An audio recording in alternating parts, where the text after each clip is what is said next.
A note for our listeners. This episode contains discussion of grief and death, particularly the death of a child. Listen with care.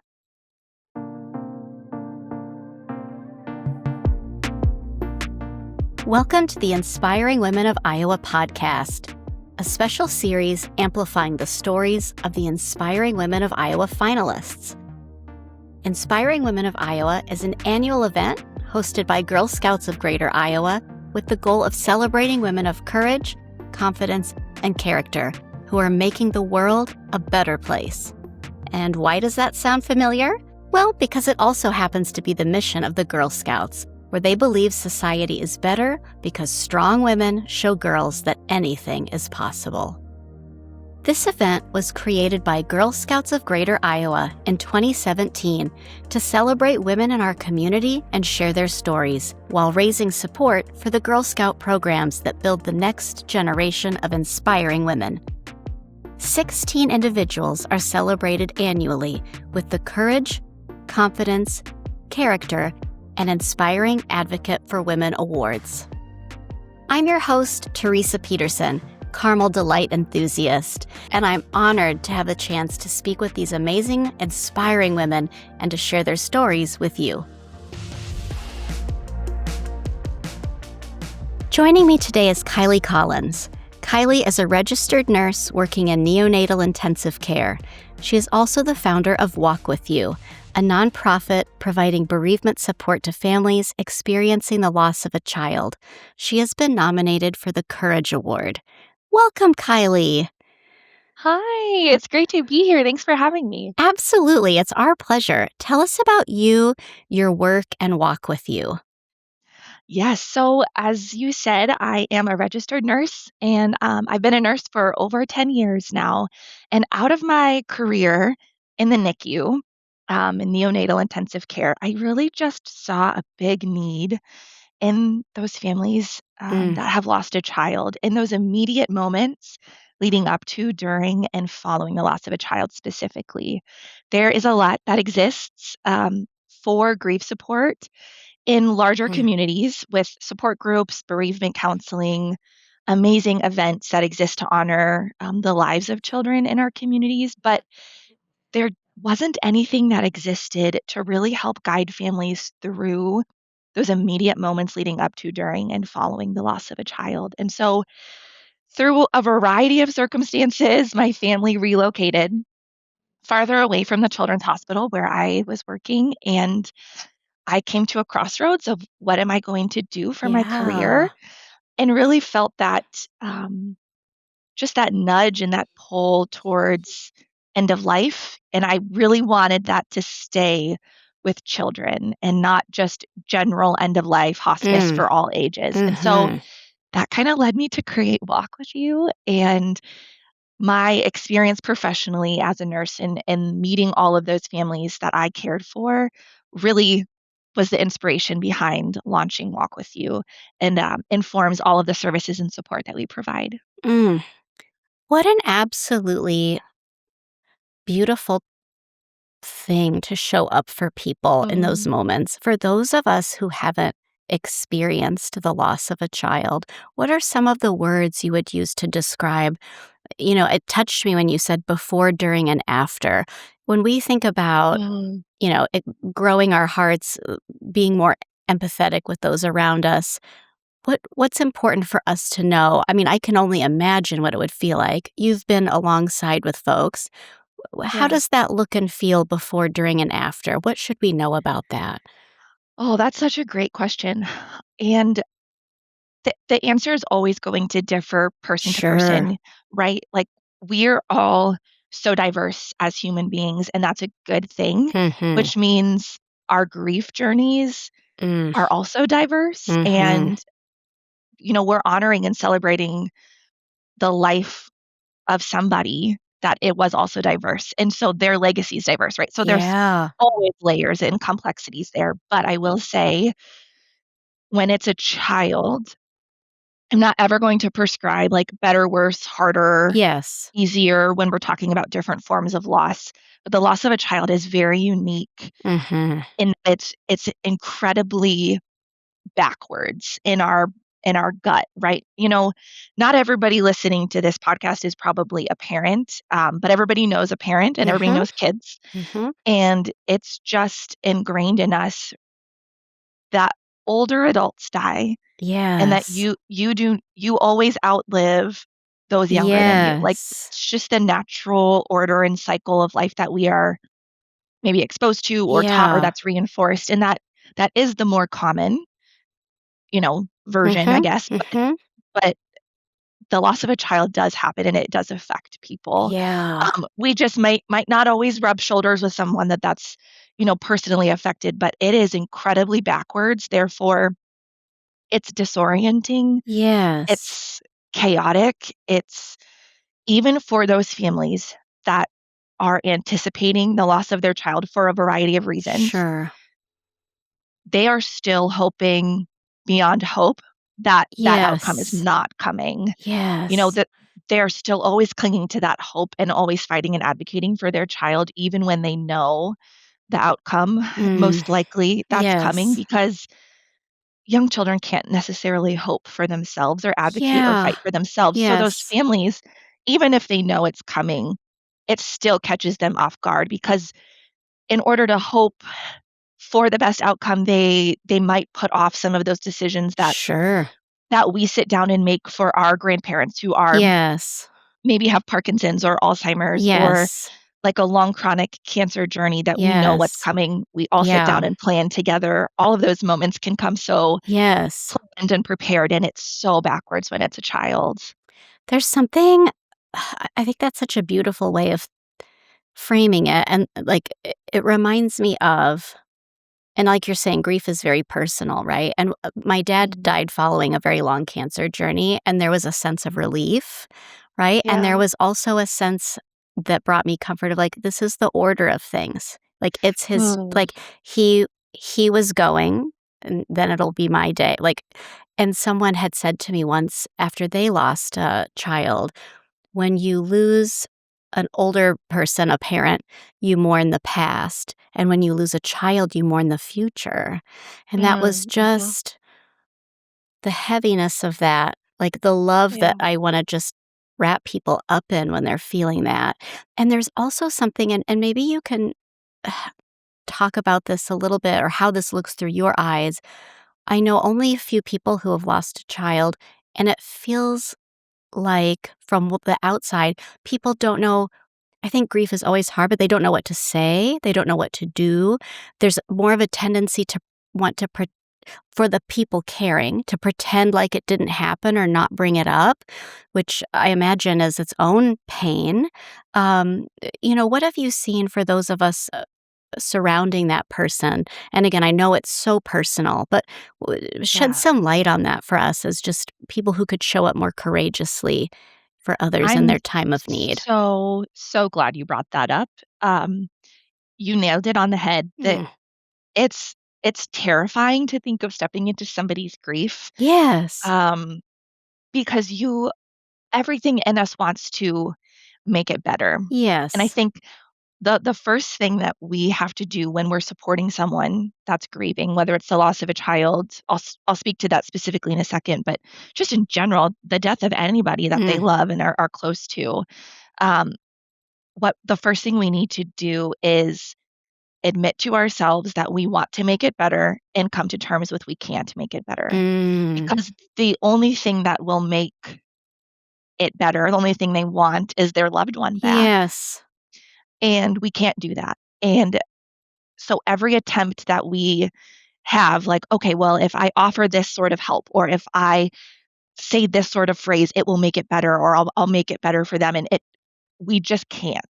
And it's so uncomfortable when we can't fix things. We want to fix things. We are Yes. fixers. We Yes. are looking for solutions. We are looking to, you know, pull up our sleeves and like, let's dig in and get to work and make this Yeah. better. And we just can't. And so the first step I feel like we always want to people is to just admit they feel that to Mm. themselves and then just know it's going to be uncomfortable. It's going to be weird.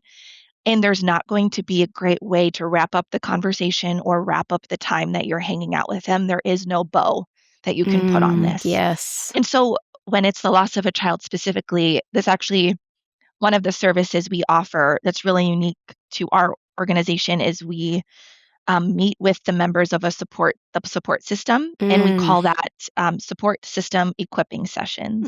So mm. it's like a 90-minute session ish, led by our director of grief programming, who has her master's in social work. She's a grief counselor, and she has her master's in thanatology, which is the study of Mm, grief, loss, death, and dying. And so mm. she is just always making sure that everything we're doing is up to date and evidence based Absolutely. in the grief and loss world. But so um, she leads these sessions with the support members of parents. So that could be, maybe the aunts of the child. So one of the parents' siblings, Yeah, the grandparents, the colleagues at work, the neighbors, sure. the S- small group at church, some something best like that. friends. Yeah. Mm-hmm. Absolutely. When Taya, this individual, this team member, leads these sessions with these families, whether they're all over or they're local, there's a virtual session, and we go through myths that our culture believes about Yes. child loss.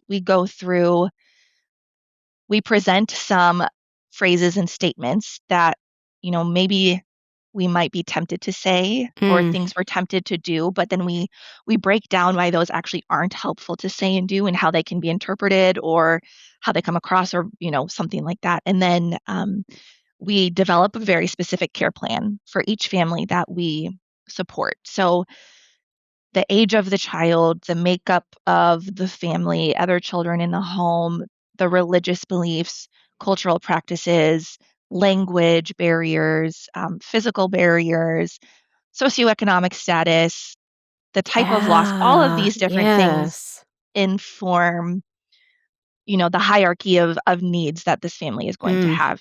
Maybe they can't even think about attending grief counseling because they have such a huge financial burden, or they have so many other kids in the home that they can't yes. guarantee childcare for, right? So the support and the guidance that we give the support system is going to speak directly to that, so that they know, maybe how to step in and relieve some of those initial barriers so that Mm, the family can be present with their grief. So um, those sessions are, nuanced for each family, which is what's so special, and um, curated really for each family. But yeah, I think that the biggest piece of advice, kind of circling back to the original thing I said, was just admit to yourself that you can't make it better and be comfortable being uncomfortable. yeah. Isn't that just such a good push for all of us, right? Just Mm-hmm. set down the idea there's nothing you can do to fix this, but how do you be present, right? Like, Mm. yeah, The only thing we can do is be with somebody in it. yeah. We can't make it better or alleviate it, but we can be with them in it, because the only thing worse than grieving is grieving alone. Mm, that's so beautifully said, right? That's such a good reminder about just showing up, just showing up Yeah. with a person. Tell Yeah. us about you have so much to be proud of in this uh in this Oh, work, thank but you. share with us something that you're particularly proud of with Walk With You. Oh, I don't think I've ever been asked that question before. I love that.